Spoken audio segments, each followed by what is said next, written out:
Hello friends, welcome to Sri Tamil channel. இன்றைக்கி நம்ம பார்க்க போகிறது என்னன்னு பார்த்தீங்கன்னா பூசணிக்காய் அல்வா.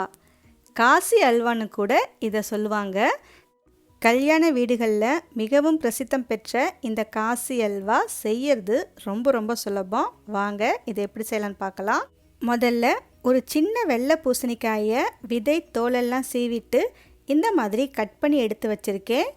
இப்போ இதை கேரட் துருவலில் இந்த மாதிரி துருவி எடுத்துக்கங்க. துருவும் போது தண்ணி அதிகம் இருந்தால் தண்ணியை மட்டும் லேசாக வடித்து எடுத்து வச்சிடுங்க.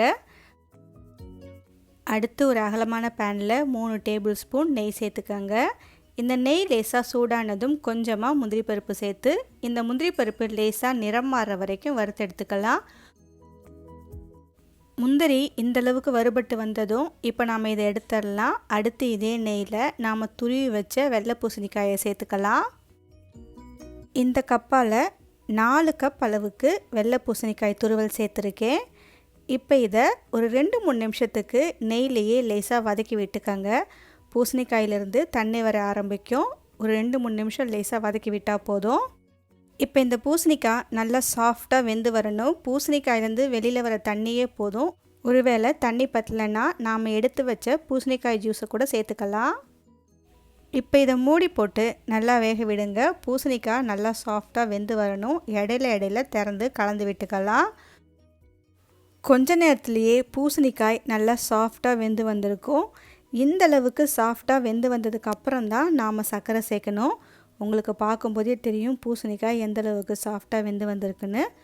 பாருங்கள், இந்தளவுக்கு வெந்து வந்ததுக்கப்புறமா சர்க்கரை சேர்த்துக்கலாம். நாம் 4 கப் அளவு பூசணிக்காய் சேர்த்துருக்கோம். அதனால் 2 கப் அளவுக்கு சர்க்கரை சேர்த்துக்கங்க.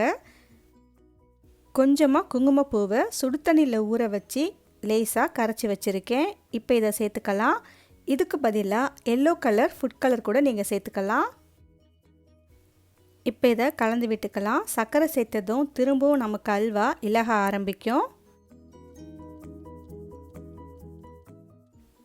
இப்போ பார்த்தீங்கன்னா சர்க்கரையெல்லாம் நல்லா கரைஞ்சி வந்துடுச்சு. அல்வா திரும்பவும் லேசாக இலக்கமாக இருக்குது. இது கொஞ்ச நேரத்துலேயே சரியாயிடும். ஒரு 1/4 ஸ்பூன் ஏலக்காய் தூள் சேர்த்துக்கங்க. ஒரு 4 டேபிள் ஸ்பூன் நெய்யை கொஞ்சமாக சேர்த்து கலந்து விட்டுட்டே இருங்க. இந்த அல்வாவுக்கு அதிகமாக நெய் தேவைப்படாது. அதிகபட்சம் ஒரு 4-5 டேபிள் ஸ்பூன் நெய் இருந்தால் சரியாக இருக்கும். அல்வா நமக்கு திரும்பவும் இருக ஆரம்பித்த உடனே வறுத்த முந்திரி பருப்பு சேர்த்துக்கங்க.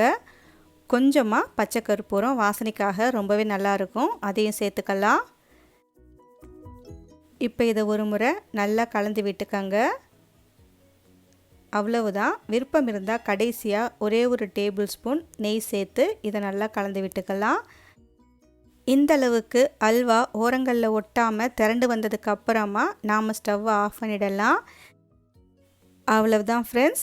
இந்த அல்வாவை ஒரு 4 நாள் வரைக்கும் கூட ஃப்ரிட்ஜில் வச்சு சாப்பிட்லாம். ரொம்பவே நல்லாயிருக்கும்.